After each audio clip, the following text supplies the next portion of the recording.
Welcome to the Awaken on Purpose podcast, where each week you'll receive insight, inspiration, and advice for living your purpose and making an impact as a conscious leader. You'll also hear inspirational stories of other conscious leaders who are living and leading from a place of mission, vision, and purpose. Get ready to be enlightened, empowered, and transformed with me, your host, Jennifer Spore.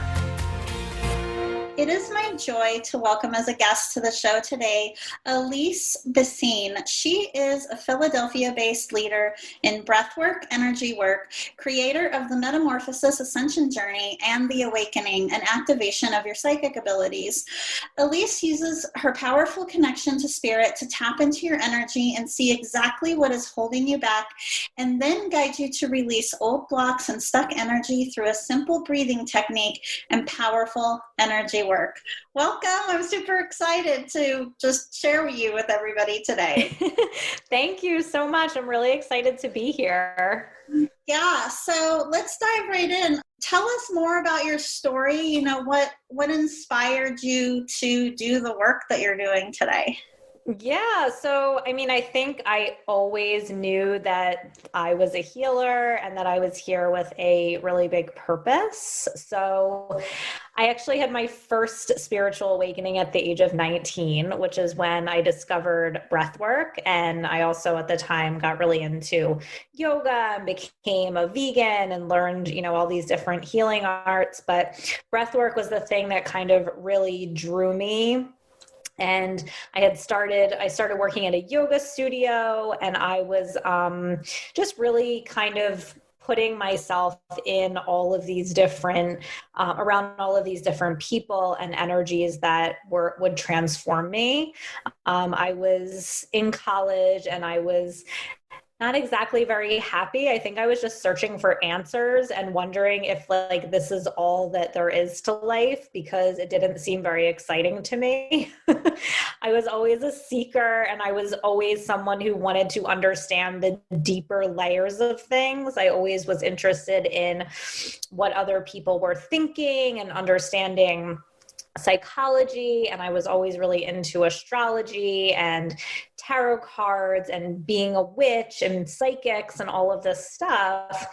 And then when I was 19, like I said, I was in my second year of college, and I was really just looking for more answers. And I started working at a yoga studio because I was dealing with a eating disorder as well as really bad anxiety. And I really wasn't sure why. My life was seemingly fine. I had nice parents, a good upbringing, didn't really have any traumas or anything, but I was still really unhappy and I was still really struggling. So I found yoga, and then through working at this yoga studio, I discovered breathwork.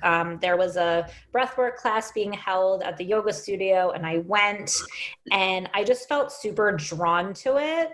And there's a really beautiful breathwork community here in Philadelphia, and I just started doing every breathwork training that they offered. I think for the next 4 years of my life, I did 3 9-month-long breathworker training programs. I did a teacher training program. I did a bunch of other workshops. I started teaching breathwork. I started having clients. This was all in my early 20s. So that was kind of my first spiritual awakening, like I call it. And then, life just kind of started to move forward, and I ended up getting married. I became a school counselor. I was a school counselor for almost 10 years. And then in 2019, I kind of had a second spiritual awakening where I got to this point where I realized pretty quickly, and it hit me pretty hard, that I was not supposed to be a school counselor anymore. And I actually had a ton of wisdom and a huge gift that I needed to be sharing with the world. So I started my business in late 2019, and I initially thought it was just going to be about breath work, but it quickly merged into all of these other things, including the Akashic Records, energy work, and helping people wake up their psychic abilities. So yeah, it's just quickly kind of quantum leaped into helping people really ascend and completely transform their lives. So I mean, there's so much to unpack from what you just shared. I'm positive I'm not going to remember all of like the points that were going through my mind while I was listening to you. But the first thing that comes to mind is that, you know, you talk about being drawn to something, right? And I've always believed that that's an indicator of our purpose, right? Whatever we feel drawn to. And still so many people in the world. I mean, we're experiencing obviously a tremendous shift in consciousness, you know, yes. in humanity and on the planet, but still so many people are, I want to say, like, just really kind of deeply programmed to believe that life has to be lived in this cookie cutter way, right? So Yes. A lot of people are brought up to listen to what society traditionally tells us we need to do as an occupation to be successful, versus just simply paying attention to what we're drawn to and following that. I mean, I know so many people who, you know, did college, did all the stuff, right? Checked all the boxes off the list, and then ended up, you know, kind of going in a totally different direction. That being said, I do believe that as part of each one of our unique journeys, every experience we have serves a purpose, right? Totally. Like you know, worked in corporate in the retail industry for over 23 years before I started my business. And definitely that experience has served me well in terms of being able to, you know, support other people in their awakening and their transition to live their purpose. So I just wanted to elaborate on that. It's just like, it's actually living with joy and following our bliss is so simple. Yeah. You know, as humans, like, we're really, you know, cute and we like to complicate things. Tell us a little bit more about the breath work. Like, when I think about breath work, I think about how beneficial it is in terms of anchoring us into the present moment. Yes, and that's totally a big piece of it. So there's a lot that happens with breath work. It is very active, and there's different types of breath work, obviously. The breath work that I teach is a little softer. It's a little more, you know, not quite as intense as some of the other methods, but it still gets the job done in my experience. So the type of breath that I teach is called conscious connected breathing. So it's very simple. It's just a circular breath in and out through the mouth. So there's no space between the inhale and the exhale. And I really like to focus on not really manipulating the breath, but allowing yourself to tune into your body's natural rhythm. And as you do that, you kind of like attune to your body's natural frequency. But when you're doing that, you're still getting energy moving in the body. So I always like to explain it as, when you're doing breath work, there's two things that happen. One is you're being forced in the present moment, kind of like you mentioned, where you are thrusting yourself into the quantum field, which is super powerful because that's where infinite possibilities exist.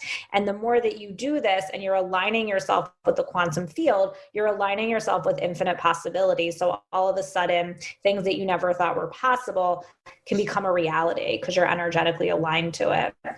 And then the second thing that happens is you're getting energy moving in the body. And what happens when we get energy moving in the body is that stuck energy starts to move. So stuck energy that's living in your field in the form of old traumas, emotions you haven't dealt with, programming, belief systems, fears, anything that is holding a lower vibrational frequency in the body, and things that, you know, have happened to you or beliefs that you have, they actually hold a chemical signature in your cells. So they're actually living on a cellular level within you. So when you start to get the energy moving in the body, this stuck energy starts to move and it starts to release from the body. So what ends up happening is that you have a complete shift in perspective because you're no longer holding onto these old energies. So people will all of a sudden, start to feel completely differently. They'll start to relate to their loved ones completely differently because they're not holding on to these energetic frequencies, and they're no longer having to relate in these dynamics that they used to because they're not holding on to that energetic frequency, if that makes sense. So what I'll see with my clients a lot is all of a sudden, like, their relationship gets so much better, and the problems they had with their spouse are just not really an issue anymore because they've just completely shifted that patterning from the body. So that's what happens. Yeah, no, energy work is so tremendously effective.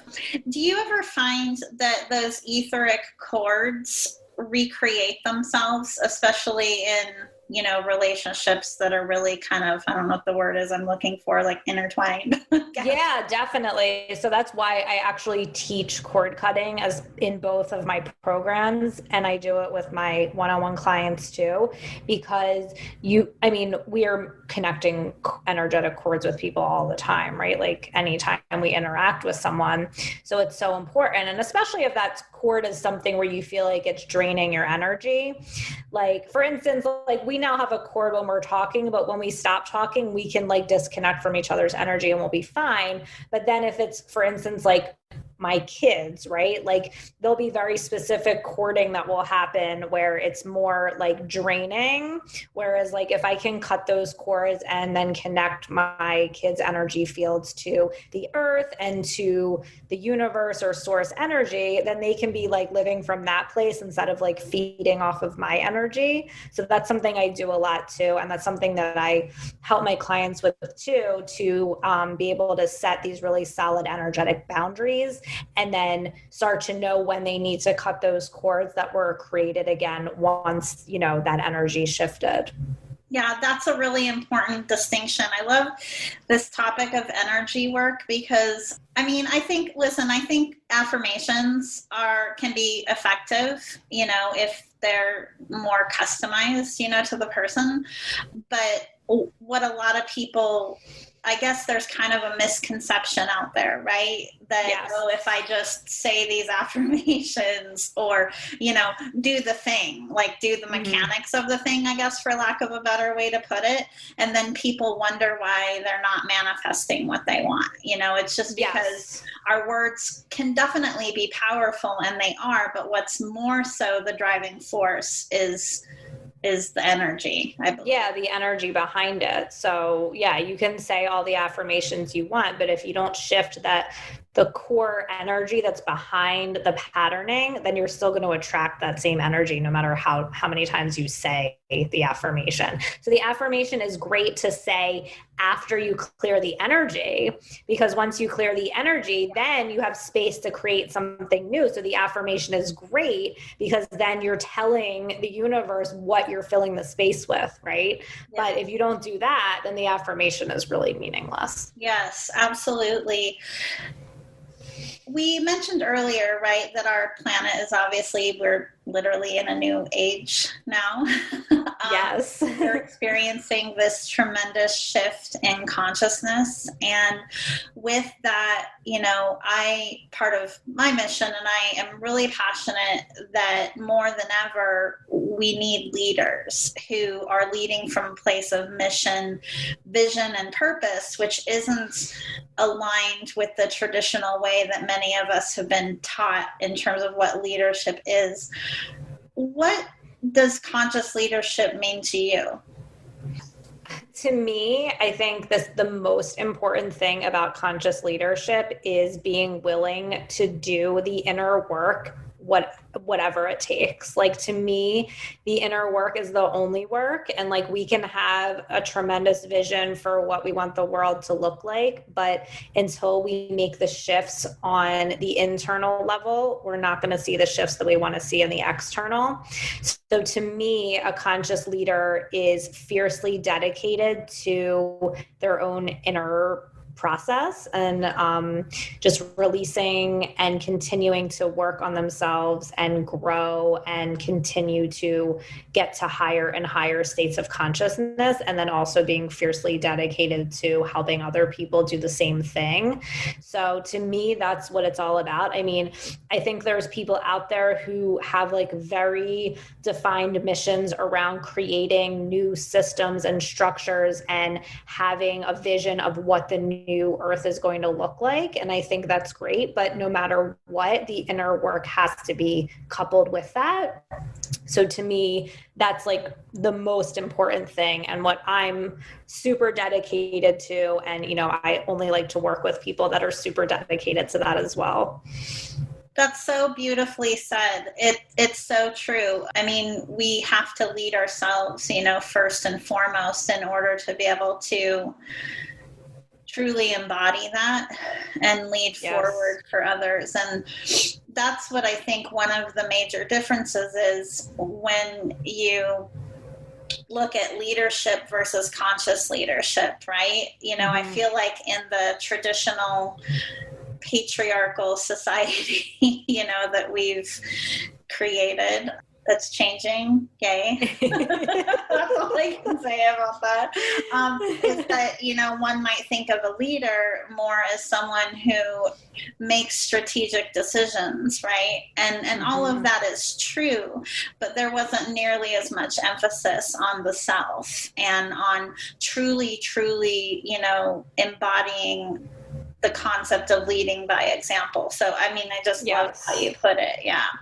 Yeah. And also this idea of integrity too, I think is something we're going to be seeing so much, because it's become pretty obvious that all of the quote unquote leaders that we see on the world stage have zero integrity. So I think that's something that we're going to be seeing more and more, is people just being hungry for leaders that have a very high level of integrity within themselves and, and how they act within the world. Absolutely. I'm so excited. I mean, I know that, some people think of authenticity as a buzzword, but it's true. I mean, when we learn how to have integrity with ourselves and how to show up visibly in the world as ourselves without any of those masks, to me, that's what the embodiment is of a true leader. Yes, definitely. I could talk about this for days, but Alyse, what significance do you feel like someone's clarity around their purpose has in their ability, I should say, I can't talk today apparently, to embody themselves as their highest self as a leader? I mean, I think it's super important, but I also think purpose can shift and change as well. I think as long as someone is really searching for their purpose and continuing to be on that journey, then I think that that's really important. And I also think, so many people right now are waking up to the fact that they do have a deeper purpose and they are here for a reason. And, I'm sure you see it too, like probably anybody that's drawn to working with you and anyone that's drawn to working with me, I already know that they have a strong sense of knowing that they're here for a deeper purpose. They might not be sure exactly what that looks like, and that also can shift and change. Even just in the last year, my business has shifted and changed to what I'm teaching and what I'm sharing with people as I grow. So I think your purpose constantly grows and expands. But just that knowing that you have a deeper purpose is super important. And I think that most people that are waking up right now and probably listening have an awareness of that. Absolutely. And I love that you also mentioned, in reference to your own journey, how things have continued to evolve for you. I believe that, there are people out there who know they're meant for a deeper purpose and maybe kind of at the beginning of that path and not clear on what it is. But there are also just as many people who may already be entrepreneurs, right? And feeling, I want to say, kind of a fear of the unknown around knowing that they need to make a change, but not exactly clear on what that is. And I feel like we're always evolving. Oh, yes, definitely. Yeah. What advice would you have for those people who are either feeling called to start a business or pivot, people that are just looking to forge a new path? Well, I definitely would say to not stay in the indecisiveness. So if you feel, and I'm going to bring it back to what we said in the beginning about feeling drawn, follow what you're drawn to and jump off that cliff and do it, because that's your information that you're looking for. That's your answer you're looking for, is in what you're drawn to. It's not in getting permission from anyone else or getting the approval for anyone else or waiting until you heal this thing or that thing. There's never a good time. It's the same thing as like, there's never like a perfect time to have a baby. Like, it's just always like, there's always going to be some reason why it might not be a good time. But if you feel drawn to it, then do it. And then the other thing I would say is get support. I've had coaches the entire time that I've had my business. I have never like gone without having a coach, because I feel like A, it's made me go so much faster, but B, like it just really helps with you. That person like reflects back to you what your highest capability is. And when you're forging this path of becoming an entrepreneur, what inevitably happens is you are going to go on a deep path of personal growth and self-transformation because of it. And if you don't have support, you're going to see the growth opportunities as like blocks. Like, you're going to see them as stop signs instead of like opportunities. And you might give up when you just had an opportunity for growth. Do you know what I mean? So like, I would say, do it and get support. Yeah, absolutely. I've also had coaches since the beginning. I mean, it makes all the difference to have someone, because we all have blind spots, I feel like we're eternal students, and there's always an opportunity to learn something new, and also just we're too close to our own stuff, Totally. being intuitive. I find myself saying this a lot too. It's like, you can read for other people, but it's like it's always cloudy when you're trying to figure out some of that stuff for yourself. And that's because, of course, we have, emotional attachments to our own stuff. So I love what you said about that. It is so important to invest in so important. And like, also the other thing I would say is like, expand your idea of what's possible for you. Like, if you are still living in like this idea that like, oh, like I don't have the money, or I'm going to wait until this happens, like all of that is like reasons to keep you stuck. Like, get creative and like you can figure it out. Like, I figured out how to pay for coaching on like a school counselor's salary where I literally made no money. Like, you just figure it out. And just like, I would just say like, expand what's possible for you, because there's always more that's possible than you think. So true. Willingness is key, right? Yes, totally. And the other thing that really stood out about what you just said, and I say this often too, it's learning how to make decisions from where we want to be, from our future selves, and not where we are now. Because when we keep making decisions based upon what's like suction cup to our face, or what's like right in front of us, then that's what keeps us in ground. Exactly. And then you continue to stay in that place. My business quantum leaped once I started making decisions as someone who earned 5 figures a month. And like, when I made the decision to do that, and literally a month later, I like quantum leaped what I was earning in my business. So that is literally one of the best pieces of advice I could give anyone, is like, think about what you would do if you were making, whatever, 50 grand a month, think about how would you act, and then act from that place. And then absolutely, and then everything will kind of line up to meet you. Absolutely. If someone wants to connect with you, where is the best place for them to reach out? So definitely my Facebook group is a really fun place to be. It's called Breathe to Succeed. And I do my weekly energy forecasts in there every Friday. I also have guest experts that speak in there. I have 5 different experts that share wisdom every week. And it's just a really fun place to be. So definitely join that. And also on Instagram, I am Alyse Breathes. And then my website is alysebreathes.com. And I'm also on LinkedIn as well. Yay. And we'll have that information in the show notes for everyone as well. Awesome. Thank you so much for having this conversation. I can, talk about this forever. Me too. The work that you do is so important. And I also just believe that now more than ever is the perfect time for someone to forge a new path. And something else I say often as well is that, because it can be, it's kind of like a natural default for many people to question themselves in terms of what they're being guided to do when they don't see anyone else around them, right? Yeah. Doing the same thing. But I would challenge them to consider that they're meant to birth something new into the world and to follow. Definitely. Thank you so much. Thank you. Thank you for listening to the Awaken on Purpose podcast.